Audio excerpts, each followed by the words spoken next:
عمو جان سلام. سلام. حال شما خوبه؟ من اگه میشه این چادر رو نگه دارین لباس عوض کنم اینجا. لباس عوض کنم اینجا. اینجا لباس عوض دیگه جایی نبود مغازه مکانی نبود شرمنده‌ام. یه لحظه اگه میشه دست در نکنه. فقط این بار نگاه نکنی ها، من خجالتی هم میکنم، ببخشید یکم دست در نکن. اینجا جو لباس عوض کرده رو دیگه جا نبود عمو جان.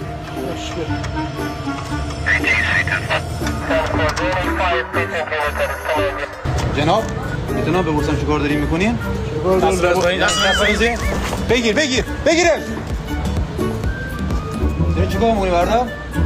لباس عوض میکنم. لباس عوض میکرد؟ کجا لباس عوض میکرد؟ برش کنید اینجا همکارم داشت همکارش دارم با سوژه رو گیره بردیم سوژه اصلی ما گرفتیم سب کنید حاجی بی سب کنید سب کنید روز روشن چیکار داری میکنی؟ چه دشمنی لباس عوض میکنم. لباس چی عوض میکرد؟ مثلا خیابان کی میده لباس عوض میکنه چی حاجی میدونم من گوبینه نگاه میخوام لباس عوض کنم.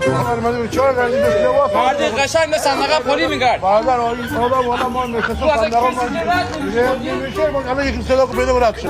سمت ماشین بیا